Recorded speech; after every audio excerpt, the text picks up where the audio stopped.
بسم اللہ الرحمن الرحیم الحمد للہ رب العالمین والصلاة والسلام علی سیدنا مولانا محمد وعلی آلہ واصحابہ اجمعین اما بعد۔ درس مثنوی کی آج کی ہماری یہ 28ویں نشست ہے۔ گزشتہ کی نشست میں مولانا روم نے مختلف نصیحتوں پر اپنا سلسلہ روکا تھا، لیکن جو واقعہ تھا کہ وزیر نے جو فساد برپا کیا، عیسائیوں کو خون ریزی پر اس طرح سے اکسایا کہ سارے عیسائی ایک دوسرے کو مار کر مر گئے اور بے تحاشا ان کی جانیں گئیں۔ اس کا ذکر کرتے کرتے چند باتیں مولانا روم نے کام کی بیان کی۔ اس کے بعد آج، جیسا کہ میں نے گزشتہ میں ہی کہا تھا کہ آج کی گفتگو مولانا روم نعت شریف کی رنگ سے شروع کر رہے ہیں۔ نیک لوگوں کی صحبت نیک بنائے گی اور برے لوگوں کی صحبت تجھے برا بنائے گی۔ اس شعر پر گزشتہ کی ہماری نشست ختم ہوئی تھی۔ تو اب اچھے لوگوں میں سب سے اچھے جن کی صحبت اختیار کرنی ہے، اس سے اچھی کوئی اور صحبت نہیں ہو سکتی، جن کی صحبت آدمی کو، مومن کو صحابی بنا دیتی ہے۔ صحابی صحبت سے ہی ہے، جو نبی کریم صلی اللہ علیہ وسلم کی صحبت میں آ گیا وہ صحابی بن گیا۔ تو وہ جو ہستی ہے، اب حضور صلی اللہ علیہ وسلم کا ذکر کرتے ہوئے اس سے پرانے جو واقعہ ہے، عیسائیوں کے قتل عام کا واقعہ، اس سے آپ جو لنک دے رہے ہیں وہ توجہ طلب ہے اور کرنے کے لائق ہے۔ آپ فرماتے ہیں، بود در انجیل نام مصطفیٰ، آں سرے پیغمبراں بہر صفا۔ انجیل میں بھی، عیسائیوں کی مقدس کتاب بائبل میں بھی، حضور صلی اللہ علیہ وسلم کا نام مبارک موجود تھا۔ آپ کا نام بھی تھا اور اشارے بھی تھے کہ آپ کی ذات کون ہے، کیا ہے، کس مقام کی حامل ہے۔ سارے باتیں حضور صلی اللہ علیہ وسلم سے متعلق انجیل میں پیشین گوئی کے طور پر بیان ہوئے تھے۔ آں سرے پیغمبراں بحر صفا، جو پیغمبروں کے سردار اور صفائی دل کے، صفا کے سمندر۔ صفائی، باطنی صفائی جہاں ہوتی ہے، جس دریا سے ہوتی ہے، وہ مختلف چھوٹے چھوٹے دریا، چھوٹی چھوٹی جھیلیں، چھوٹے چھوٹے تالاب، یہ سب ہوں گے، لیکن یہ جو صفائی ہے، یہ صفائی کا سمندر ہے۔ تو اس کا ذکر کرتے ہوئے آپ دیکھیے جس طرح سے اب آگے مولانا روم، کیونکہ عیسائیوں کا ذکر چل رہا ہے، ابھی حضور کا ذکر ہونے کے باوجود ذکر عیسائیوں کا چل رہا ہے، کیونکہ انجیل کا ذکر ہو رہا ہے، انجیل میں حضور صلی اللہ علیہ وسلم کا ذکر موجود ہے۔ بود ذکر حلیہ ہا و شکل او، بود ذکر غزو و صوم و عقل او۔ آپ صلی اللہ علیہ وسلم کے حلیے کا ذکر، آپ کی شکل کا ذکر، ہر بات انجیل میں موجود تھی، اور آپ کے جہاد کا ذکر، اور آپ کے بھوکے رہنے کا، روزے رہنے کا ذکر، اور آپ کے کھانے کا ذکر، کس طرح سے کھائیں گے، کس طرح سے بھوکے رہیں گے، کس طرح سے جہاد لڑیں گے، کیا حلیہ ہوگا، کیا شکل ہوگی، کہاں رہیں گے، یہ ساری چیزیں انجیل میں موجود تھیں۔ طائفہ نصرانیاں بہر ثواب، چوں رسیدندے بداں نام و خطاب۔ عیسائیوں کی ایک جماعت وہ بھی تھی جو ثواب کے لیے، چونکہ ان کی مقدس کتاب میں حضور صلی اللہ علیہ وسلم کا نام موجود ہے، تو ثواب کے لیے انجیل میں جب بھی حضور صلی اللہ علیہ وسلم کا ذکر آتا، ان کو تو معلوم تھا کہ یہ ایک نبی ہیں اللہ کے بھیجے ہوئے، جو رسالے کے بعد آنے والے ہیں، ان کا یہ مقام ہے، ان کی یہ شان ہے۔ تو جب یہ پڑھتے تھے، تو جب بھی حضور صلی اللہ علیہ وسلم کا انجیل پڑھتے وقت ذکر آتا، بوسا دادندے برا نام شریف، رو نہادندے بداں وصف لطیف۔ تو آپ حضور کا نام آتے ہی اس متبرک نام کو بوسہ دیا کرتے تھے، اور اس وصف لطیف، آپ کے پاکیزہ وصف پر، آپ کی جو صفات کا جو خوبصورت تذکرہ ہے، اس کے اوپر اپنا سر جھکا دیتے تھے، اپنا منہ رکھ دیتے تھے۔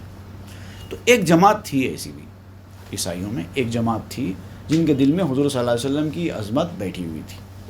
اندری قصہ کہ گفتم آنگروہ، اے منس فتنہ بدندو از شکوہ۔ تو یہ جو طبقہ تھا عیسائیوں کا، ان کا معاملہ تھوڑا سا دوسرے عیسائیوں سے مختلف تھا۔ تو اب جو قصہ سنایا جا رہا ہے، جن عیسائیوں کا قصہ یہاں پر سنایا جا رہا ہے، وہ خوف اور خطرے سے بالکل بے خوف، کسی دبدبے کا شکار نہیں تھا، کیونکہ ان کے دل میں حضور صلی اللہ علیہ وسلم کے نام کی عظمت تھی۔ اب آپ یہ بیان کرنا چاہ رہے ہیں کہ وہ جو عیسائیوں میں قتل و غارت گری ہوئی، وہ تومار جس کو کہتے ہیں نا، جو رجسٹر دیا گیا تھا ایک امیر کے نام پہ، اور اس کے اندر آپسی لڑائی کا پورا سامان مہیا کیا گیا تھا، اور اس کے بعد قتل و غارت گری ہوئی، اتنے سر کٹے، ہزاروں لاکھوں کے پل بن گیا، اس لڑائی میں یہ گروہ شامل نہیں تھا۔ آپ اصل بیان جو کرنا چاہ رہے ہیں وہ یہ ہے کہ یہ جو طبقہ تھا عیسائیوں کا، جن کے دل میں حضور صلی اللہ علیہ وسلم کی عظمت تھی، جو حضور کا نام انجیل میں آتے ہی فوراً اس کو بوسہ دیا کرتے تھے، اتنی عظمت کرتے تھے، وہ عیسائیوں کا طبقہ اس فتنے سے محفوظ رہا۔ ایمن الشر امیران و وزیر، در پناہ نام احمد مستجیر۔ سرداروں اور وزیر کے، وہ سرداروں، وہ 12 سرداروں اور وہ وزیر کے شر سے یہ طبقہ مطمئن تھا، گویا کہ در پناہ نام احمد مستجیر، احمد نام کی پناہ میں تھا، وہ نام احمد نے اس کو اپنی پناہ میں لے رکھا تھا۔ نسل عیشا نیز ہم بسیار شد، نور احمد ناصر آمد دیار شد۔ ان کی نسل، چونکہ اب یہ طبقہ قتل و غارت گری کا شکار نہیں ہوا، وہ جو طبقہ تھا جو قتل و غارت گری کا شکار ہوگا، ان کی نسلیں مٹ گئیں۔ کتنے نوجوان تھے ہوں گے جن سے ان کی نسلیں جاری ہونا تھا، سب کے سب کٹ گئے، لیکن یہ پورا کا پورا جو طبقہ تھا محفوظ رہ گیا۔ تو اب ان کی نسل بڑھ گئی۔ پہلے وہ نسل میں کم تھے، تعداد میں کم تھے، یہ واقعے سے پہلے تک عیسائیوں میں ان کی میجورٹی تھی، وہ طبقے کے لوگ، ان کی میجورٹی نہیں تھی، وہ طبقے کے لوگ زیادہ تھے۔ لیکن اب کیا ہوا، ان کے نسل کشی ہونے کی وجہ سے ان کی نسل کم ہو گئی، ان کی نسل بڑھ گئی۔ نسل عیشا نیز ہم بسیار شد، ان کی نسلیں اور زیادہ ہو گئیں۔ نور احمد ناصر آمد یار شد، اور احمد کا نور، نور احمد حضور صلی اللہ علیہ وسلم کا نور، ان کا ناصر، ان کا مددگار بن گیا، ساتھی بن گیا۔ یہ اس نور کی برکت کی وجہ سے ہوا۔ یہ فرماتے ہیں کہ یہ جو ان کے ساتھ ہوا، وہ اس قدر بڑے فتنے سے، شورش سے محفوظ رہے، ان کی نسلیں زندہ رہیں، سلامت رہیں، یہ اس نور کا کمال تھا جو ان کے دلوں کے اندر عظمت کی وجہ سے پیدا ہوا تھا۔ وہاں گروہ دیگر از نصرانیاں، نام احمد داشتند مستہاں۔ لیکن یہ جو عیسائیوں کا جو دوسرا گروہ تھا، جو قتل و غارت گری کا شکار ہو گیا، نام احمد داشتند مستہاں، جو حضور صلی اللہ علیہ وسلم کا نام آتا بھی بائبل میں تو بے حرمتی کرتا تھا، بدتمیزی کرتا تھا، کنٹیمپٹ کہتے ہیں نا، کنٹیمپٹ کیا کرتا تھا اس نام کی، تو ان کی آف اسپرنگ کیا ہوئی؟ پوری طریقے سے اللہ تعالیٰ نے ختم کر دی، مٹا دی۔ مستہان و خار گشتن دس فتن، از وزیر شوم رائے شوم فن۔ اس فتنوں کی وجہ سے وہ لوگ ذلیل ہو گئے، برباد ہو گئے، خار ہو گئے، فتنوں کا شکار ہو گئے۔ از وزیر شوم رائے شوم فن، وہ اس وزیر کی وجہ سے جو بدرائے تھا اور بدکار تھا، اپنے آپ میں باطنی طور پر بھی وہ وزیر جو عیسائی بن کے، مبلغ بن کے آیا تھا، اندر سے بھی بدماش تھا، بد کردار تھا، بدکار تھا، اور ان جو منہ سے بولتا تھا بد رائے، اس کی ہر رائے میں ایک بدکاری، ایک غلط مقصد چھپا ہوا ہوتا تھا۔ اس نے جو فساد مچایا، ایسے لوگ پورے اس کے شکار ہو گئے۔ یہ لوگ محفوظ رہے جن کے اندر وہ نور تھا۔ مستہان و خار گشتن نا فریق، گشت محرو مسخد و شرط طریق۔ تو وہ فریق جو تھا، وہ گروہ جو تھا، وہ طبقہ جو تھا، وہ ذلیل ہو گیا، برباد ہو گیا، خار ہو گیا، شرمندہ ہو گیا، اور اپنے آپ سے بھی محروم ہو گیا، اپنی ذات سے بھی محروم ہو گیا، اپنی اولاد سے بھی محروم ہو گیا، اپنی نسل سے بھی محروم ہو گیا، اور خود مذہب کے، ان کے اپنے مذہب اور ان کے دین کے جو طریقے ہیں، آداب ہیں، اس سے بھی محروم ہو گیا، کیونکہ ان کا دین تو اس نے تو ایسا نہیں سکھایا تھا ان کو۔ سرداری کے لیے ایک انون آدمی کی جو ہے بھٹکانے کے اس طریقہ کار کی وجہ سے آپسی خون ریزی کر لو. اس کی مذہب نے تو، ان کے مذہب نے بھی اس کی اجازت نہیں دی تھی، لیکن جب ایگو آ جاتا نا تو اس وقت کچھ بھی سجائی نہیں دیتا. ہم مخبت دین شان و حکم شان، اس پہ تمہار ہائے کش بیاں. اور ان کا مذہب، ان کا قانون سب مخبت ہو گیا. مخبت کہتے ہیں الٹ پلٹ ہو جانا، تہو بالا ہو جانا، کرپٹ ہو جانا. ان کے اس حرکتوں کی وجہ سے ان کا سارا نظام دین کرپٹ ہو گیا. اس پہ تمہار ہائے کش بیاں. اور وہ کس کی وجہ سے ہوا؟ وہ رجسٹروں کی وجہ سے، وہ رجسٹرز کی وجہ سے، جو 12 رجسٹرز جو اس وزیر نے سرداروں کے نام پہ لکھ کے دیے تاکہ فساد برپا ہو. اور ہر رجسٹر میں، ہر دفتر میں اس نے الگ بات لکھی. نام احمد چوں چنی یاری کند، تاکہ نورش چوں مددگاری کند. اب مولانا روم یہاں پر فرماتے ہیں کہ احمد جو نام ہے نا، صرف نام کی تعظیم کرنے سے جب اس طرح مدد ہوتی ہے کہ تمہاری جانیں، تمہاری نسلیں محفوظ رہ جاتی ہیں، تو ان کے نور کا کیا عالم ہوگا؟ ان کا نور کتنا مدد کرے گا اگر وہ نور اندر اتار لیا جائے. نام احمد چوں چنی یاری کند، تاکہ نورش چوں مددگاری کند. نام احمد چوں حصارے شد حسین، تاچ باشد ذات آن روح الامین. اور یہ نام احمد ہی وہ چیز ہے جو مضبوط قلعہ ہے. جیسے کسی شاعر نے بھی کہا، نام احمد ہی وظیفہ ہے ہر ایک غم کا علاج. تو یہ ہے وہ نام احمد، مضبوط قلعہ بنا. حصارے شد حسین، حسین کہتے ہیں سات سے حسین، سین سے حسین نہیں ہے، سات سے حسین کہتے ہیں مضبوط قلعہ. امپریگنیبل فورٹریس، جس کو کوئی گرا نہیں سکتا، اتنا مضبوط. یہ ہے نام احمد، ایک حصار ہے، ایک قلعہ مضبوط. تاچ باشد ذات روح الامین. ویسے تو روح الامین جبریل علیہ السلام کو عام طور پہ کہا جاتا ہے، لیکن یہاں پر حضور صلی اللہ علیہ وسلم کے لیے یہ لفظ مولانا روم نے استعمال کیا ہے، روح الامین، امانت والی روح. تو اس روح الامین کی ذات کس درجے کی ہوگی؟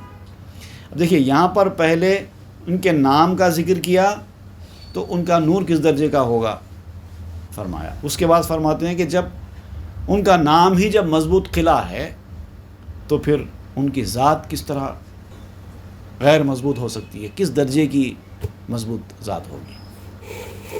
تو یہاں پر سرسری طور پر حضور صلی اللہ علیہ وسلم کا مختصر تذکرہ کیا گیا، کیونکہ وہ جو طبقہ تھا وہ اس نور کی وجہ سے محفوظ رہا تھا.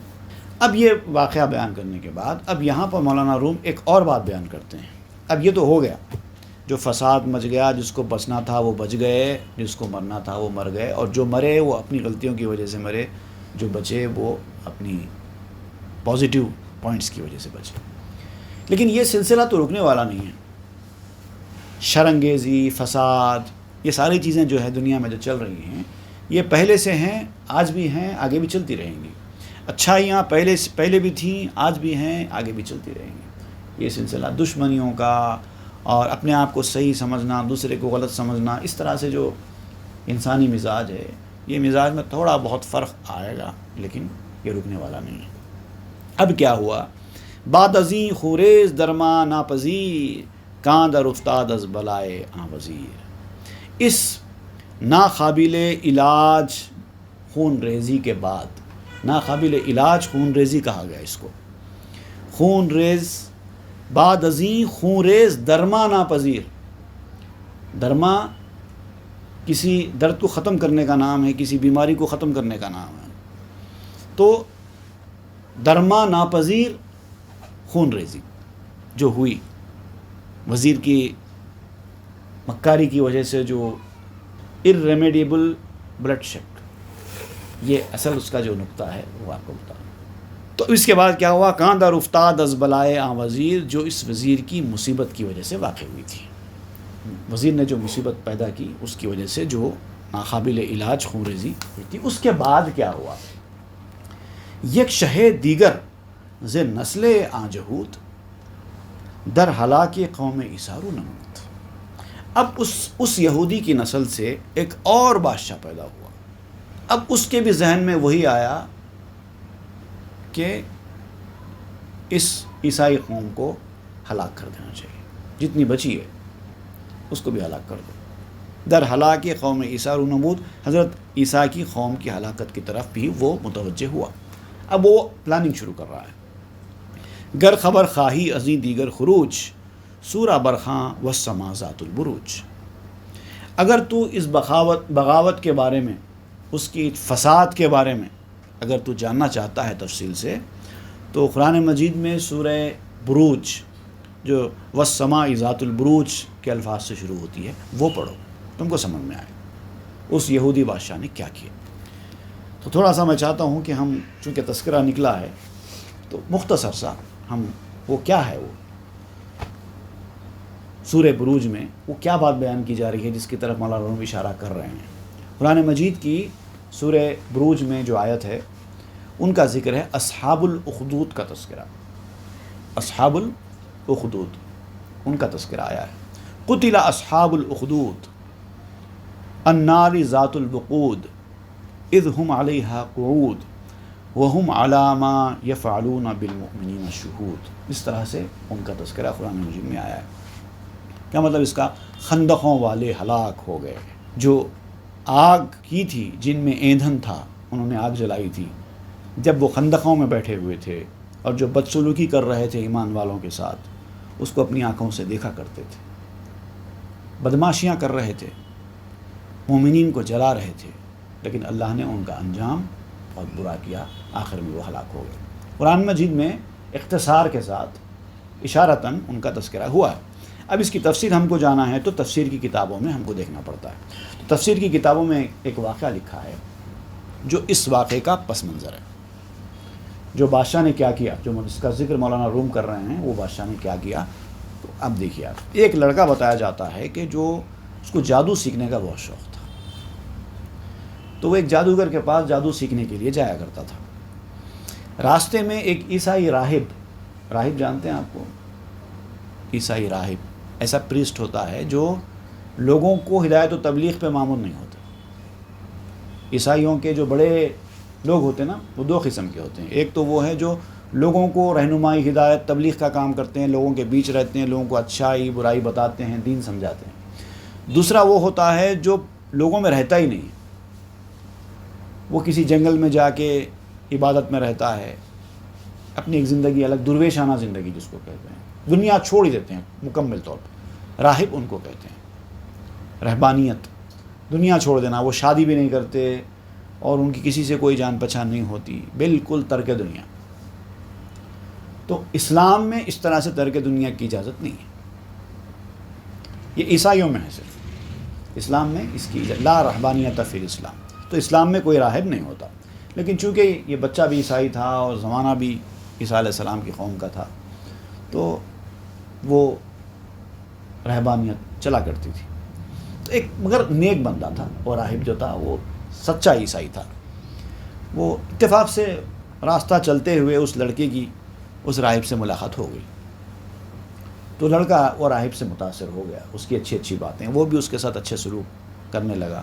تو اب یہ ہو گیا کہ اب وہ لڑکا جو جادو سیکھنے کے لیے جایا کرتا تھا، اب وہ جانے کے بجائے اب راہب سے ملاقات کرنے کے لیے آنے لگا. تو جب وہ راہب سے وہ لڑکا مانوس ہو گیا اور اس سے فیض حاصل کرنا اس نے شروع کر دیا، تو وہ اپنے راہب کے پاس ایک مرتبہ راستے سے جا رہا تھا. تو دیکھا کہ لوگ جو ہے ایک کسی مقام پر ایک جمع ہے، ایک ہجوم ہے، کھڑا ہوا ہے، کوئی آگے بڑھتا ہے نہ کوئی پیچھے ہٹتا ہے. لڑکے نے کہا کہ کیا ہو کیا رہا ہے؟ ہجوم پورا ایک طرف جمع ہے، نہ لوگ آگے بڑھ رہے ہیں نہ پیچھے ہٹ رہے ہیں، راستہ بھی نہیں دے رہے ہیں.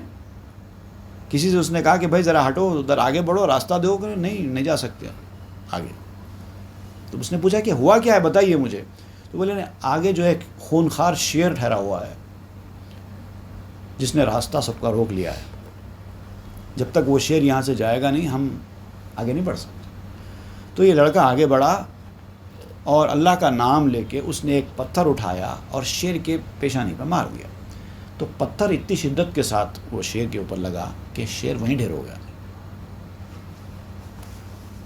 اب چونکہ لوگ وہاں پر بہت زیادہ تھے، مجمع بڑا تھا، جمع غفیر تھا، وہ بچے کے نام کی شہرت دور دور تک پھیل گئی کہ بڑے بڑے لوگ جو کام نہیں کر سکے، سب ڈر کے مارے پریشان تھے، ایک چھوٹے بچے نے کر لیا ایک ہی پتھر سے. وہ تو لوگ بھی اس کے گرد جمع ہونے لگے اور اس سے پھر لوگ راہب سے اٹیچ ہونے لگے.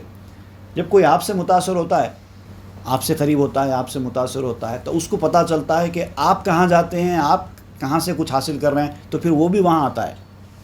یہ انسانی فطرت ہے، وہ بھی وہاں آتا ہے. تو لوگ بھی راہب کے پاس آنے لگے. اب سارے جو غیر مومن تھے وہ ایمان لانے لگے، مومن بننے لگے.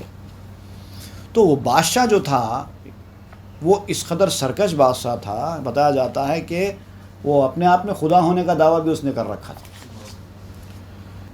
جب اس کو پتہ چلا کہ ایک چھوٹے لڑکی کی وجہ سے اتنی ساری قوم اس قدر اپنے دین سے پلٹ رہی ہے، ایک نیا دین اختیار کر رہی ہے، خدا کو ماننے لگی ہے، اس طرح سے بڑا غصہ آیا. اس نے کیا کیا کہ فوراً بچے کو نہ رہے بانس نہ بجے بانسری، بچے کو بلاؤ. بچے کو لے آیا. اس نے کہا کہ اس کو مار ڈالو، بچے کو ہی مار ڈالو تاکہ قصہ ختم ہو جائے. تو وہ بچے کو پہاڑ کے اوپر لے جایا گیا اور پہاڑ کے اوپر سے نیچے کھائی میں بچے کو پھینک دیا گیا. جب بچے کو پھینک دیا گیا اور نیچے آ کر اس کی لاش اٹھانے کے لیے جب لوگ پہنچے، دیکھا تو بچہ زندہ ہے. پھر اس کو وہاں سے نکالے کہ نہیں، اس طرح سے یہ نہیں مرے گا، شاید اس کا کوئی سبب ہو، لہٰذا اس کو کسی دریا میں گہرائی میں پھینک دینا چاہیے. جب اس کو لے جا کر کسی دریا میں گہرائی میں پھینک دیا گیا تب بھی وہ ڈوبا نہیں، زندہ تیر کر نکل کر آ گیا. تو جب ہر طریقے کی کوششیں ناکام ہو گئی تو بادشاہ پریشان ہو گیا کہ آخر ماریں تو کیسے ماریں. تو پھر یہ بچہ ہی آگے بڑھ کر بادشاہ سے کہنے لگا کہ تو جس طریقے سے مجھے مار رہا ہے اس سے میں مروں گا نہیں. اگر تجھے مجھے مارنا ہی ہے تو اللہ کا نام لے کے مار. بسم اللہ ربی حاض الغلام، اس بندے کے رب اللہ کے نام سے، یہ کہہ کے بسم اللہ کہہ کے تو مجھے مار، میں مر جاؤں گا. تو اب بادشاہ نے وہی جو اس نے کلمات کہے تھے، بسم اللہ ربی حاض الغلام، اس نے وہ کہہ کے ایک تیر مارا تو تیر جا کے اس کی پیشانی میں پیوست ہو گیا، بچہ مر گیا. بچہ تو مر گیا لیکن سارے کے سارے لوگ جو یہ منظر دیکھ رہے تھے سارے مسلمان ہو گئے. ایک بچہ مرا لیکن سارے تماشائی مسلمان ہو گئے. اب بادشاہ کو اور غصہ آ گیا، ارے یہ کیا ہوا بھائی، میں جس چیز کو روکنے کے لیے کر رہا تھا وہ تو اور زیادہ شدت سے تیز ہو گئی. تو وہ بہت ظالم بادشاہ تھا. تو اس نے کیا کیا، خندقیں کھدوائیں، خندقیں کھدوا کر آگ بہکائی اور جتنے لوگ مسلمان ہوئے تھے اس شہر میں سب کو اس نے آگ میں جلا دیا زندہ.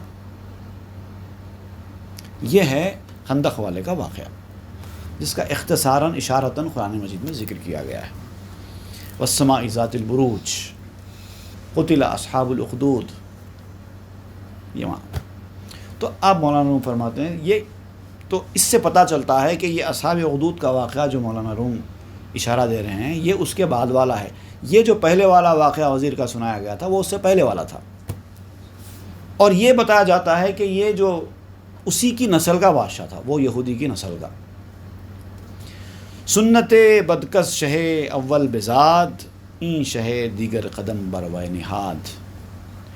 برا طریقہ، سنت بد، سنت اصل میں طریقے کو کہتے ہیں. ہمارے پاس سنت رسول اللہ صلی اللہ علیہ وسلم کے عمل کے لیے سنت کا لفظ استعمال کیا جاتا ہے، لیکن اس کے لغوی معنی یہ ہیں کہ سنت کا مطلب طریقہ. احادیث میں بھی آپ کو ملتا ہے من سن فی الاسلام سنتاً حسنتاً، اس طرح سے احادیث ملتی ہیں. تو سنت کا سنت اللہ بھی آیا، وَلَن تَجِدَ لِسُنَّتِ اللَّهِ تَبْدِيلًا، قرآن مجید میں آیا سنت اللہ کی سنت. تو یہاں پر سنت سے مراد طریقہ ہے. سنت بد کز شہ اول بذات، برا طریقہ جو پہلے بادشاہ کی جانب سے شروع ہوا تھا، پیدا ہوا تھا، اس دوسرے بادشاہ نے اسی پر قدم رکھا، نقش قدم پہ. پہلے والے بادشاہ کے نقش قدم پہ چلا گیا۔ اس کو پتہ تھا کہ ایک بادشاہ ایسا گزرا ہے جس نے عیسائیوں میں اس طرح سے قتل و غارت گری کی تھی، تو اس نے بھی اس کے نقش قدم پر چل کر یہ حرکت کی۔ تو اب مولانا روم ایک نئی نصیحت یہاں پر بتا رہے ہیں آپ کو، ہر کے او بے نہاد ناخوش سنتے سوئے او نفریں رود ہر ساعتے، جس کسی نے کوئی برا طریقہ ایجاد کیا اس کی جانب ہر وقت لعنت کی جاتی ہے، کیونکہ اچھے طریقے اور برے طریقے کا جس حدیث کا میں ابھی ذکر کر رہا تھا وہ یہی بتاتی ہے، جس نے اسلام میں کوئی اچھا طریقہ رائج کیا تو اس اچھا طریقہ رائج کرنے کا ثواب تو اس کو ملے گا ہی ملے گا، اس اچھے طریقے کی پیروی کر کے جتنے لوگ اس پر عمل کریں گے سب کا ثواب رائج کرنے والے کو ملے گا۔ اور یہی بات برا طریقہ رائج کرنے والوں کے لیے بھی کہی گئی۔ برا طریقہ رائج کرنے والا تو برائی کا گناہ تو اس کو ملے گا ہی ملے گا، پھر اس کو دیکھا دیکھی جتنے لوگ اس پر عمل کریں گے سب کا گناہ پہلے والے کو ملتا رہے۔ تو یہاں پر آپ وہی بتا رہے ہیں، ہر کے او بے نہاد ناخوش سنتے سوئے او نفری رود ہر ساعتے، جس کسی نے بھی کوئی برا طریقہ ایجاد کیا اس کی جانب ہر وقت لعنت کی جاتی ہے، وہ لعنت پہنچتی رہتی ہے۔ وہ آدمی مر بھی جاتا ہے، اس کا نام اعمال بند بھی ہو جاتا ہے، لیکن اس کی برائی ضرور اس کے نام اعمال میں پہنچتی رہتی ہے، کیونکہ لوگ اس کے برے طریقے پر عمل کر رہے ہوتے ہیں۔ صدقہ جاریہ گناہ جاریہ والے معاملات ہیں۔ زاں کے ہرچے ای کنت زانگو ستم زولی جویت خدا بیش و کم، یہ شعر بہت سارے نسخوں میں نہیں بھی ہے جو میں ابھی پڑھ رہا ہوں، اس لیے اب اس کا مطلب یہ ہے کہ اس لیے کہ جو کچھ اس طرح کا ظلم جو کوئی کرے گا بغیر کسی کمی بیشی کے، بغیر کسی رحم دلی نرمی کے، اللہ تعالیٰ اس کی گرفت اس کے بازوؤں سے کرے گا۔ ایک برائی ہوتی ہے جو انسان کرتا ہے، وہ برائی اس آدمی تک محدود رہتی ہے، جب تک وہ برائی کرے گا گناہ اس کے نام پہ لکھا جائے گا، جب وہ چھوڑ دے گا برائی اور خود بخود رک جائے گی۔ لیکن ایک برائی ایسی رہتی ہے جو آدمی کرتا ہے اور خود تو چھوڑ دیتا ہے، لیکن لوگ اس کی پیروی کرنے لگتے ہیں اور وہ اس کے نام میں آتی رہتی ہے، یہ بہت شدت کا گناہ ہے۔ اور ایسے گناہ کو اللہ تعالیٰ اس وقت تک جب تک کہ یہ سلسلہ نہ رک جائے اللہ تعالیٰ چھوڑتا نہیں۔ نیکواں رفتن دو سنت ہا بے ماند بز لئیماں ظلم و لعنت ہا بے ماند۔ اب کیا ہو گیا دنیا میں، نیک لوگ گزر گئے ہیں، جو بڑے بڑے اچھے اچھے لوگ تھے وہ سارے نیک لوگ گزر گئے ہیں، اب ان کے طریقے رہ گئے۔ نیکواں رفتن وہ سنت ہا بے ماند، اب ان کی سنتیں، ان کی ان کی جو طریقے وہ رہ گئے ہیں۔ وز لئیماں ظلم و لعنت ہا بے ماند، اور کمینوں کی جو ظلم و زیادتیاں ہیں، لعنتیں ہیں، وہ بھی باقی ہیں۔ ایک طرف تو حالت یہ ہے کہ نیک لوگ گئے، ان کی سنتیں رہ گئیں، دوسری طرف یہ ہے کہ یہ جو ظالم قسم کے لوگ ہیں ان کی لعنتیں، ان کی جو ہے یہ ظلم و زیادتیاں بھی باقی رہ گئیں۔ تو اب انسان کے لیے ہے کہ بھائی آپ ان کی پیروی کرتے ہیں یا ان کی پیروی کرتے ہیں، اور جو ان کی پیروی کریں گے نیک لوگوں کی ان کو تو فائدہ ہوگا ہی ہوگا، آپ جس کی پیروی کر رہے ہیں ان کو بھی فائدہ ہوتا رہے گا آپ کے اس عمل کی وجہ سے۔ وہاں پر بھی یہی معاملہ ہے۔ تا قیامت ہر کے جن سے آبداں در وجود آیت بود رویش بداں، قیامت تک ان برے لوگوں کی جن سے جو جو وجود میں آتا رہے گا اس کا رخ ان کی طرف ہوتا رہے گا قیامت تک، یعنی ان کے نام اعمال کا جو سلسلہ بند ہوا ہے تو ایسا بند نہیں ہوا ہے، ان کے اپنے عمل کی وجہ سے جو ملنا تھا وہ بند ہوا ہے، لیکن وہ جو چھوڑ کے جائیں گے نا، اچھائی برائی کے جو دروازے جو رکھے جائیں گے وہاں سے کیا آتا رہے گا۔ جیسے اس کی میں آپ کو مثال دوں چھوٹی سی، حالانکہ یہاں پر اس کا محل نہیں ہے لیکن بات نکلی ہے، میں آپ کو سمجھا دیتا ہوں۔ ایک آدمی پیسے کماتا ہے، چاہے وہ نوکری کر کے کماتا ہو، چاہے وہ بزنس کر کے کماتا ہو، جب تک پیسے آتے رہتے ہیں خرچتا رہتا ہے، یا بچاتا ہے تو آگے کے لیے سیو بھی کرتا ہے، لیکن پھر کبھی نہ کبھی وہ جو سیو کیے ہوئے پیسے وہ ختم ہو جاتے ہیں۔ لیکن ایک آدمی زمین جائیداد خرید کے رکھتا ہے، وہاں سے کرایہ آتا ہے، تو خریدتا تو وہ ایک ہی بار ہے، لیکن پوری زندگی کرایہ آتا رہتا ہے۔ تو یہاں پر بھی بعض ایسے اعمال ہوتے ہیں جو انسان کرتا تو ہے، وہ نیکی تو کماتا ہے، لیکن جب وہ دنیا سے جاتا ہے، دنیا سے جانے کے بعد بھی اس کی نیکی سے کھلا ہوا وہ دروازہ لوگوں کے آنے کا ذریعہ بنتا رہتا ہے، تو وہ جب تک بنتا رہے گا تب تک اس کے نام میں نیکی آتی رہے گی۔ جیسے کہ حدیث میں بیان ہوا کہ کسی نے مسجد بنا دی، کسی نے مدرسہ بنا دیا، کسی نے خانقاہ بنا دی، کسی نے کنواں کھدا دیا لوگوں کے پانی پینے کے لیے، کسی نے ہاسپٹل فری ٹریٹمنٹ کا ہاسپٹل کھول کے چھوڑ دیا، مریضوں کو فری علاج کرو۔ اس طرح سے جو بھی چیز جاری رہنے والی ہے وہ آپ کر لو، مرنے کے بعد بھی آپ کے اعمال نامے میں نیکیاں ملتی رہیں گی۔ تو اس طرح برائیوں کا معاملہ بھی ہے، تا قیامت ہر کے جن سے بداں در وجود آیت بوت رویش بداں، رگ رگ استی آب شیریں واب شور، در خلائق میروت تا نفخ سور۔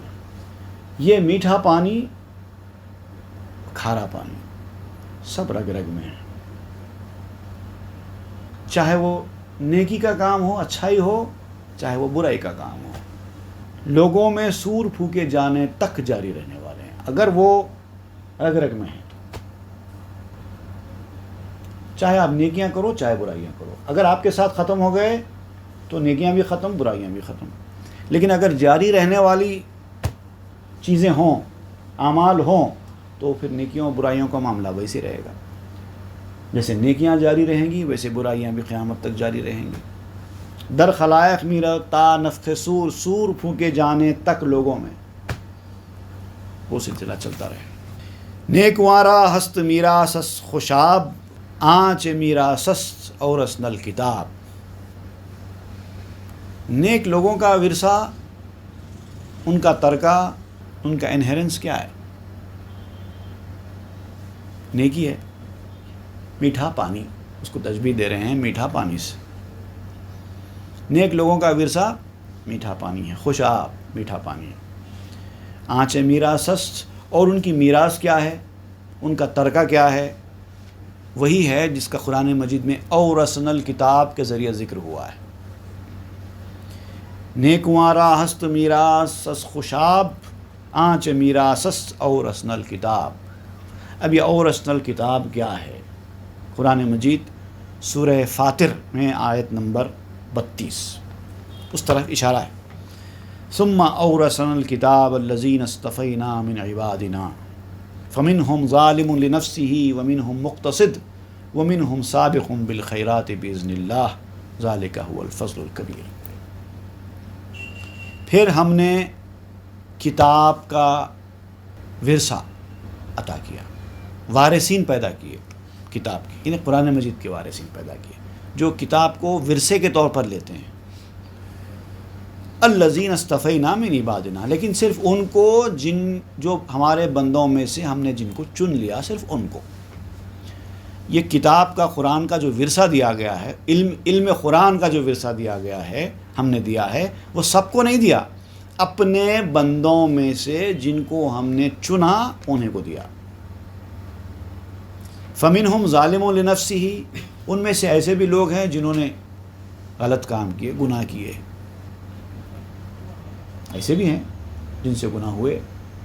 ومنہم مقتصد، اور ان میں ایسے بھی ہیں جو درمیانی ہیں، جو گناہ، غلطیاں اور اچھائیاں ان کے ساتھ برابر سائملٹینیسلی ہوتے رہے ہیں، وہ فائٹ کرتے ہیں اپنی زندگی سے، ایسے بھی ہیں۔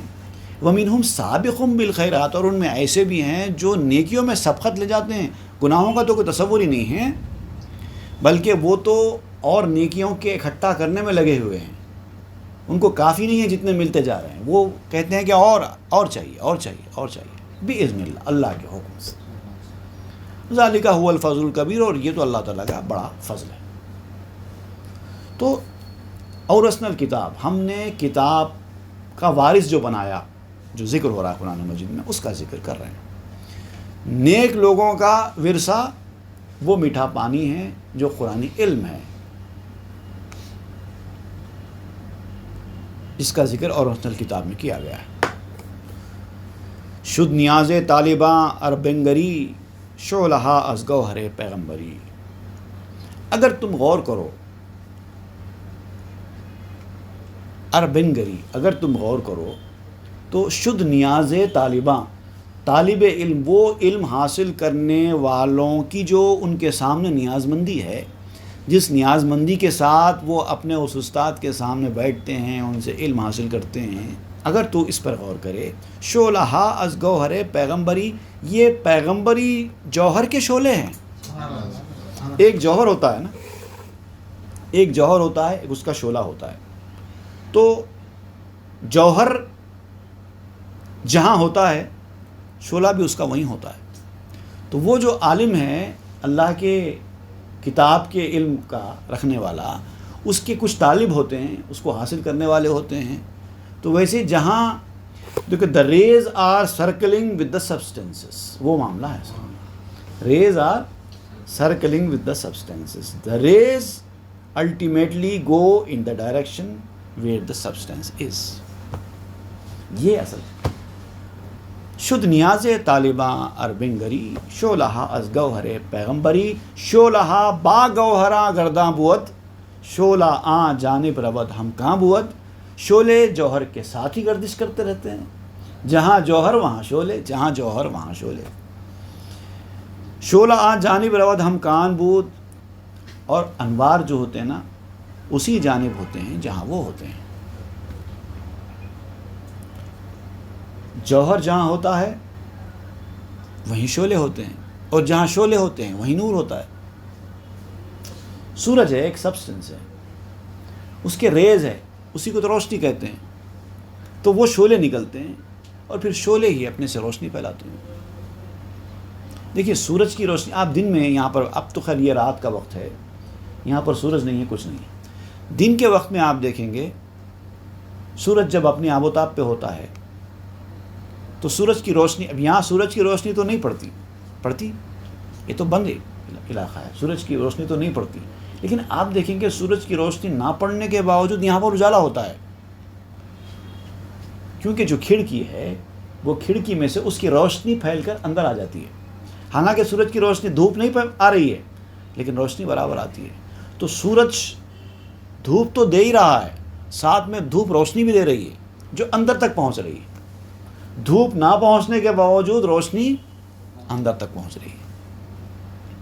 تو یہ بیان کرتے ہیں شعلے جوہر کے ساتھ ہوتے ہیں، اور نور اور جو روشنی ہوتی ہے وہ وہیں پر گردش کرتی ہے جہاں پر شعلے ہوتے ہیں۔ نور روزن گرد خانہ می دوت، زا کے خر برجے ببرجے می روت۔ روشندان کی روشنی گھر کے چاروں طرف دوڑتی ہے۔ دیکھیے وہی بات بیان کر، روشندان کی روشنی گھر کی چاروں طرف دوڑتی ہے، اس لیے کہ سورج ایک برج سے دوسرے برج میں طرف ہے۔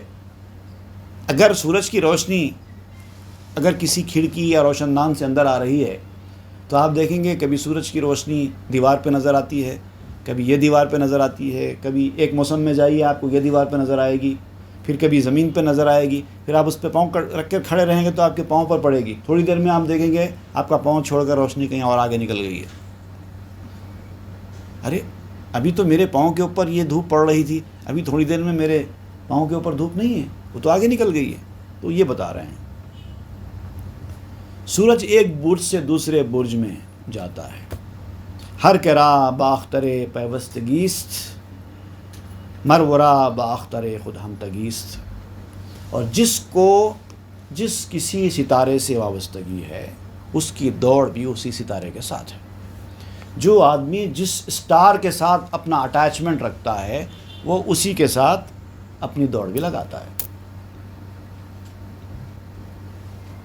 مطلب یہ بتانا چاہ رہے ہیں کہ آسمان میں جیسے سٹارز مختلف قسم کے سٹارز ہوتے ہیں، ویسے اولیاء بھی مختلف قسم کے اولیاء ہیں، اور جو آدمی کی زندگی، جس آدمی کا میلان جس ولی سے میچ کرتا ہے وہ اسی کے پیچھے ہوتا ہے۔ ایسا نہیں ہے کہ ہم جس کے پیچھے ہیں وہی صحیح ہے، باقی لوگ جس کے پیچھے ہیں وہ غلط ہیں، ایسا نہیں ہے۔ جس آدمی کا مزاج جس کی طرف ہوگا وہ اسی کی طرف اٹریکٹ ہو کے جائے گا۔ طالعش گر زہرہ باشد در طرب میل کلی دارد و عشق و طلب. اب اس کا تعلق بھی انسان کے مزاج سے ہے. کچھ چیزیں تو بیرونی اثرات بھی ہوتے ہیں کبھی کبھار، لیکن بیرونی اثرات زیادہ دیر تک کام نہیں کرتے نا. اگر کسی کے دباؤ میں آ کر یا آپ کسی کے بہلانے پھسلانے میں آ کر اگر کہیں سے اپنا اٹیچمنٹ استوار کر بھی لیے ہیں، تعلق بنا بھی لیے ہیں، تو زیادہ دن تک ٹکنے والا نہیں ہے. کیونکہ آپ کی جو مزاج ہے آخر میں وہ کام کرے گا. آپ کا جو مزاج ہے آخر میں وہ کام کرے گا. تو یہ کہتے ہیں طالعش گر زہرہ باشد در طرب میل کلی دارد و عشق و طلب. اگر تمہارا تالے کہتے ہیں قسمت کو، یا پھر یوں سمجھو نچھتر بولتے ہیں اس کو. نچھتر ایک آدمی کا ایک نچھتر ہوتا ہے، ایک فارچون ہوتا ہے، اور وہ ایک ستارے سے لنکڈ رہتا ہے. علم نجوم والے یہ اچھی طرح جانتے ہیں کہ علم نجوم میں ہوتا ہے ایک آدمی کے، جیسے ستارے گردش کرنا کہتے ہیں، فلاں آدمی کا فلاں ستارہ، ایک آدمی کا ایک ستارہ ہوتا ہے. تو ویسی جس کا ستارہ زہرہ ہوگا، وینس، زہرہ مطلب وینس، جس کا ستارہ زہرہ ہوگا اس کے مزاج میں یہ رہے گا عشق، کسی بھی چیز کی طرف اٹیچمنٹ، محبت، کوئی چیز حاصل کرنے کی طرف توجہ، آرام، عیش، سکون کی زندگی ہونا. اس طرح سے وہ وینس والے ادھر اٹریکٹ ہوں گے. تو وینس کے مزاج والے وینس کے مزاج والے کی طرف اٹریکٹ ہوتے ہیں. وربود مریخ یہ خوں ریس خو جنگ و بہتان و خصومت جو یدو. اور جو مریخ جیسی عادت والا ہوگا، مریخی ہوگا، مریخ مزاج والا ہوگا، تو اس کی طبیعت میں بھی خونریزی لڑے گی. لڑائی جھگڑا، غصہ، بہتان، تراشی، یہ اس کی مزاج میں رہے گی. مریخ کہتے ہیں مارس کا مزاج، ستارہ، اس کے اثرات جس کی مزاج میں رہیں گے اس کی طبیعت میں یہ رہے گا. بات پہ غصہ آ جانا، کسی کو بھی کچھ بھی بول دینا، لڑائی جھگڑا، مار پیٹ، بہتان، تہمت، کچھ بھی، کسی کے بارے میں برا سوچنا، یہ اس کے مزاج میں آ جاتا ہے. اخترانن از ورائے اختراں کہتراخ و نحس نبود اندراں. اب یہ جو ستارے ہیں ان کے اپنے اپنے اثرات ہیں، ٹھیک ہے، اپنی جگہ پر ہیں، لیکن ان ستاروں کے پیچھے اور ستارے بھی ہیں. اب یہ بیان کر رہے ہیں کہ تم ان ستاروں کے خول سے باہر نکلو.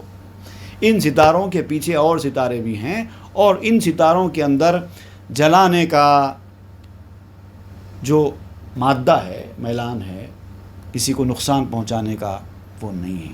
نحوست، جیسے فلاں ستارے سے نحوست آ گئی، وہ ایسے ستارے ہیں جہاں پہ نہ نقصان ہے نہ نحوست ہے. ایسے ستاروں پہ توجہ مرکوز کرو. سائراں در آسماں ہائے دیگر غیر این ہفت آسمان مشتہر. اور وہ جو ستارے گردش کر رہے ہیں وہ یہ آسمان نہیں ہے، وہ دوسرے آسمانوں میں ہیں. یہ 7 آسمانوں کو چھوڑ کے وہ الگ ٹائپ کے آسمان ہیں جہاں پہ وہ گردش کر رہے ہیں. اور ان غیر این ہفت آسمان مشتہر، یہ جو مشہور 7 آسمان ہیں، یہ اس سے ہٹ کے ہے. اب یہاں پر آپ کا جو ذکر ہے اولیاء اللہ کا ذکر کر رہے ہیں. سٹار سے مراد اولیاء اللہ لے رہے ہیں، اور ظاہر بات ہے ان کی جو گردش ہے وہ آسمانوں میں تو نہیں ہے. ان کا جو آسمان الگ ہی آسمان ہے، ان کا جو مزاج ہے وہ الگ ہی مزاج ہے. راسخاں در تاب انوار خدا نئے بہم پیوستہ نئے از ہم جدا. وہ خدا کے انوار کی گرمی سے ثابت قدم ہے. ان کے مزاج میں خدا کے انوار کی گرمی ہے. اب ان کی ایک علامت ہے نئے بہم پیوستہ نئے از ہم جدا. یہ بہت خاص نشانی بیان ہو رہی ہے. جب مختلف اولیاء کرام ہوتے ہیں نا تو ان کے اندر ایک اندرونی طور پر ایک اٹیچمنٹ ہوتا ہے. ایک دوسرے سے وہ جدا نہیں ہوتے اندرونی طور پر، لیکن ظاہری طور پر آپ دیکھیں گے وہ بالکل آپ کو جدا جدا نظر آتے ہیں. کسی کا حلیہ الگ، کسی کی تعلیمات الگ، کسی کے ذکر و اذکار کے طریقے الگ، کسی کی تعلیمات کے طریقے الگ. آپ کو ایسا لگتا ہے کہ یہ کیا ہے، اولیاء اللہ کے ولی ہیں سارے کے سارے، لیکن انہوں ایسے انہوں ایسے، ان کا یہ سلسلہ، ان کا وہ سلسلہ، ان کی یہ تعلیم، ان کی وہ تعلیم، یہ کیا ہے یہ؟ الگ الگ الگ وہ بیان کر رہے ہیں. نئے باہم پیوستہ، وہ باہمی طور پر جڑے ہوئے نہیں ہیں. نئے از ہم جدا، مگر ایک دوسرے سے جدا بھی نہیں ہیں. جبکہ ستاروں میں ایسا نہیں ہے. آسمان کے ستاروں میں وہ پیوست بھی ہوتے ہیں، جدا بھی ہوتے ہیں. ہر کے باشد تالے او زا نجوم، نفس او کفار سوزت در رجوم. اور جس آدمی کا اسینڈنٹ، ASCENDANT، تو ہر آدمی کا ایک اسینڈنٹ ہوتا ہے اور اسی کی طرف اس کا میلان ہوتا ہے. تو جس آدمی کا اسینڈنٹ، تالے، اس کی قسمت، اس کا فارچون جن ستاروں سے ہوگا وہ اسی کی طرف میلان رکھے گا، جیسا کہ ابھی ذکر ہوا ہے. لیکن جن کا یہ اسینڈنٹ ان لوگوں کی طرح ہے، یہ ستاروں کی طرح ہے، ان کا نفس ان کو جب کام کرتا ہے، ان کا نفس، تو کافر ان کے رجوم کہتے ہیں، رجم، پتھر مارنے کو. جب یہ لوگ کفر پر پتھر مارتے ہیں تو کفر جل جاتا ہے. نفس او کفار سوزت در رجوم، جب وہ پتھر مارتے ہیں تو ان کے پتھر مارنے سے کفار بھی جل جاتے ہیں. خشم مریخی نباشت خشم او، منقلب رو غالب و مغلوب ہو. ان کو غصہ بھی آتا ہے. یہ جو اولیاء کرام ہوتے ہیں، ایسا نہیں ہے کہ وہ بالکل غصے سے بالکل بری ہوتے، نہیں، ان کو غصہ بھی آتا ہے. لیکن ان کا غصہ مریخی ٹائپ کا غصہ نہیں ہوتا. مارس کے مزاج والے جس طرح سے غصہ کرتے ہیں ویسا غصہ نہیں ہوتا. ان کا غصہ ایک خاص مقصد کے تحت آتا ہے اور پھر ختم ہو جاتا ہے. جیسے کہ کسی کی تربیت کے لیے آیا یا کسی چیز میں اپنی ناخوشی ظاہر کرنے کے لیے آیا، اس طرح سے کسی خاص مقصد کے تحت وہ آتا ہے اور پھر چلا جاتا ہے. لیکن ان کے مزاج کا جو معاملہ رہتا ہے، منقلب رو، وہ بالکل سر جھکا کر چلنے والے، سمپل، غالب آنے والے، ڈومیننٹ مزاج کے ہوتے ہیں اور مغلوب عادت والے ہوتے ہیں. غالب و مغلوب خو، کچھ لوگ غالب خو ہوتے ہیں، کچھ لوگ مغلوب خو ہوتے ہیں. مغلوب مزاج کے ہوتے ہیں، کچھ لوگ غالب مزاج کے ہوتے ہیں. لیکن ان کی عاجزی جو ہوتی ہے نا، ان کی عاجزی، ان کے ساری، اس سے لوگ یہ سمجھتے ہیں کہ یہ بالکل معمولی لوگ ہیں، لیکن وہ معمولی ہوتے نہیں ہیں. نور غالب ایمنس کسف و غسق، درمیان اس بعین نور حق. وہ غالب آنے والا نور ہے، ان کا سب پہ غالب آ جاتا ہے، اور وہ نور اندھیرے سے بھی پاک ہے اور ایکلپس سے بھی پاک ہے. اس کو ایکلپس بھی نہیں آتا، گہن بھی نہیں آتا. درمیان اصبعین نور حق، اللہ کے نور کی 2 انگلیوں کے درمیان ہوتا ہے وہ نور. حق فشانت، حق فشاند آ نور را برجان ہا، مقبلاں برداشتہ دامان ہا. اللہ تعالیٰ نے اس نور کو روحوں پر نچھاور کر دیا ہے، نثار. حق فشانت آ نور را برجان ہا، اس نور کو روحوں پر نچھاور کر دیا ہے. مقبلاں برداشتہ دامان ہا، نصیب والے لوگ جس سے اپنا دامن بھرے ہوئے. وا نثار نور ہر کو یافتہ، روئے از غیر خدا بر یافتہ. جس نے اس نور کا وہ نچھاور، وہ اتارا، یہ نچھاور سے زیادہ اچھا لفظ میں آپ کو ملا، اتارا. اس نور کا اتارا جس نے پا لیا، روئے از غیر خدا برتافتہ، اس آدمی نے غیر خدا سے اپنا منہ موڑ لیا. یہ اتارا ملنا، ان کے نور کا اتارا جس کو مل جائے وہ غیر خدا سے منہ موڑ لے. ہر کرا دامان عشق نابدہ، زان نثار نور بے بہرا شدہ. جس کے پاس عشق کا دامن نہیں تھا، محبت، تعلق، عشق، اس کا دامن جس کے پاس نہیں تھا، وہ اس نور کے اتارے سے بھی محروم رہا. اب یہ بالکل ختم پہ آ گیا ہے موضوع، تو میں چاہتا ہوں کہ 3-4 شعر روک کر مناسب نہیں ہے، تو تیزی سے میں ختم کر دیتا ہوں. جزو ہارا روئے ہا سوئے کلست، بلبلا را عشق باروئے کلست. اجزاء کے جو رخ ہوتے ہیں نا وہ کل کی طرف ہوتے ہیں. اجزاء مطلب جز کی جمع ہے. پارٹیکولرس کہتے ہیں نا. پارٹیکولرس ایک ہوتا ہے, ایک یونیورس ہوتا ہے. پورے پارٹیکولرس مل کے ایک یونیورس بنتی ہے. تو چھوٹے چھوٹے پارٹیکولرس ہوتے ہیں. تو پارٹیکولرس کے جو رخ ہوتے ہیں وہ اپنے یونیورس کی طرف ہوتے ہیں.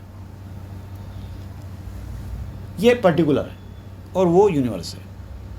ایک چیز ہوتی ہے جز, پارٹ, جز یہ کل, ریئل, اصل. تو یہ توجہ کریے. جزو ہارا روئے ہا سوئے کلست. اس کے چہرے جز اجزاء کے جو چہرے ہوتے ہیں وہ کل کی طرف ہوتے ہیں. بلبلارا عشق باروئے گلست. بلبلوں کو پھول کے چہرے سے بھی عشق ہوتا ہے. جو بلبل ہوتی ہے نائٹنگیل, وہ اس کی توجہ پوری پھولوں کی طرف ہوتی ہے. کہاں پھول ہے وہ فوری وہاں چلی جاتی ہے. گاؤ را رنگ از بروں وہ مرد را از دروں جو رنگ سرخ و زرد را. ایک چیز بڑی کام کی یہاں پر, اس سے پہلے بھی مولانا روم نے بیان کی تھی, یہاں پر بھی اس کی طرف اشارہ دے رہے ہیں کہ انسان میں اور جانور میں کے رنگ میں فرق کیا ہے. بیل کا رنگ باہر سے نظر آتا ہے کہ وہ کس رنگ کا بیل ہے, اور انسان کا جو رنگ ہوتا ہے وہ باہر سے نظر نہیں آتا. اندر کے رنگ کو رنگ کہتے ہیں. سرخ رنگ ہو کہ زرد رنگ ہو, اندر سے رنگ جو ہوتا ہے انسان کا وہ اصل رنگ ہے. باہر سے رنگ کی کوئی ویلیو, انسان کالا ہوتا ہے, گورا ہوتا ہے, کوئی فرق نہیں پڑتا اس. اندر کا رنگ کیسا ہے. جیسے کہ قرآن مجید میں بھی رنگ کا ذکر ہوا, اللہ کا رنگ ذکر ہوا. تو ظاہر بات ہے یہ اللہ کا جو رنگ ہے یہ ہمارے چہرے کے رنگ کی طرح رنگ تو نہیں ہے نا. وہاں تو چہرہ ہی نہیں ہے, جسم ہی نہیں ہے, تو رنگ کا آئے گا. تو رنگ سے مراد کیا ہے؟ صبغۃ اللہ, من ومن احسن من اللہ صبغہ. اللہ کا رنگ, اللہ کا رنگ ہے. اللہ کے رنگ سے اچھا کون سا رنگ ہے؟ یہ قرآن شریف کی آیت ہے. تو یہاں پر وہ جو رنگ جس سے مراد ہے کہ انسان کا رنگ, آپ کا کیا رنگ ہے؟ میرا تو یہ رنگ ہے. تو مطلب یہاں پر آپ دیکھیں گے اس کا مطلب یہ چہرے کا رنگ نہیں مراد لی جا رہی ہے. اگر چہرے کا رنگ ہوتا تو پوچھتے کیوں کہ آپ کا کیا رنگ ہے.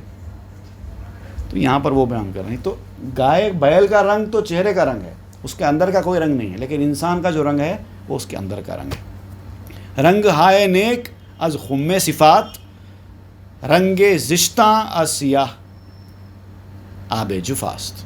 نیک لوگوں کے رنگ, نیک لوگوں کے جو رنگ ہوتے ہیں وہ صفائی کے مٹکے ہیں. بیان کرتے ہیں کہ خم کہتے ہیں مٹکے کو. خم میں صفاست, صفا کے مٹکے ہیں نیک لوگوں کے رنگ. رنگ زشتاں اور برے لوگوں کے رنگ از سیاہ آب جفاست, میل کچیل سے ہونے والے کالے پانی کی طرح ہے. جب اتنا زیادہ میل بھر جاتا ہے پانی کے اندر کہ پانی کا رنگ کالا ہو جاتا نا, وہ کیفیت ہے ان کی, بروں کے رنگ کی, وہ ہے اصل. جفا, اکثر لوگ اس کو میں نے سنا ہے کہ جفا پڑھ دیتے ہیں, رنگ جفاست. جفا نہیں ہے, جفا الگ لفظ ہے, جفا الگ لفظ ہے.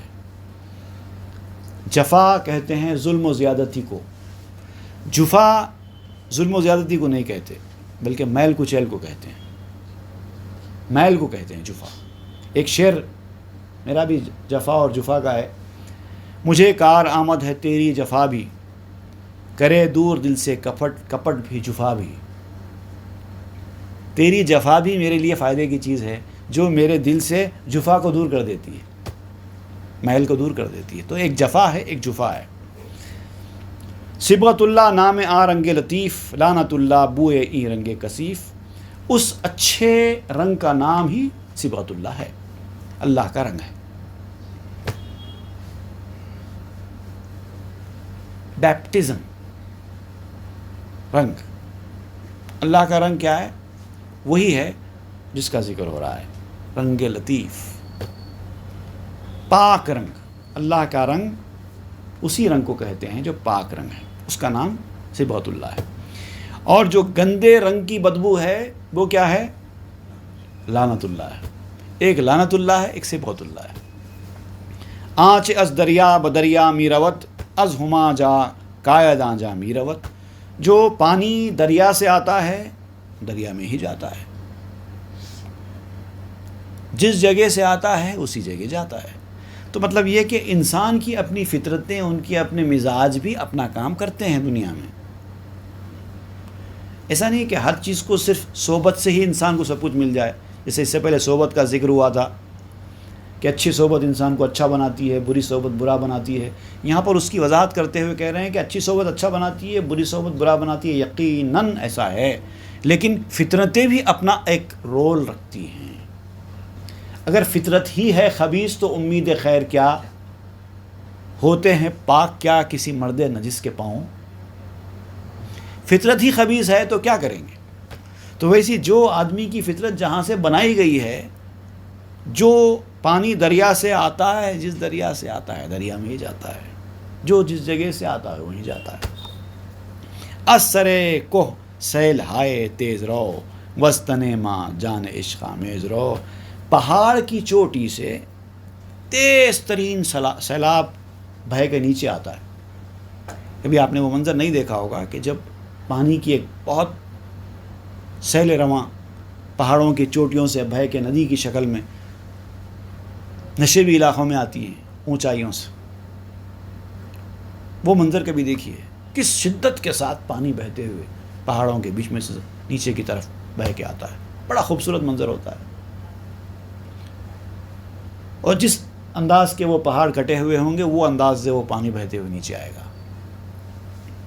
تو مولانا روم کہتے ہیں کہ جس طرح سے یہ پانی پہاڑوں کے بیچ میں سے اوپر سے نیچے آ رہا ہے، اسی طرح ہمارے جسم میں بھی عشق میں ڈوبی ہوئی جان اتر رہی ہے۔ ہماری جان کا بھی وہی عالم ہے، ہم تو عشق میں ڈوبے ہوئے لوگ ہیں۔ تو اس کے بعد انشاءاللہ ہم اگلے درس میں یہ پڑھیں گے ایک بادشاہ کی کہانی کہ جو آگ جلاتا ہے اور اس آگ کے پاس ایک بت رکھتا ہے۔ یہ بت پرست بادشاہ آگ جلاتا ہے، آگ کے پاس ایک بت رکھتا ہے اور سارے لوگوں کو حکم دیتا ہے کہ آؤ اس کو سجدہ کرو، اور جو اس کو سجدہ کرے گا وہ اس آگ سے نجات پائے گا، ورنہ اس کو میں اس آگ میں جھونک دوں گا۔ اب یہ اس بادشاہ کے ظلم و زیادتی کی داستان ہم سنیں گے، اس کے بعد پھر اس کے اندر مولانا روم کیا اور نکات بیان کریں گے انشاءاللہ ہم وہ پڑھیں گے۔ صلی اللہ تعالیٰ علیہ وسلم محمد و آلہ وصحبہ والحمد للہ۔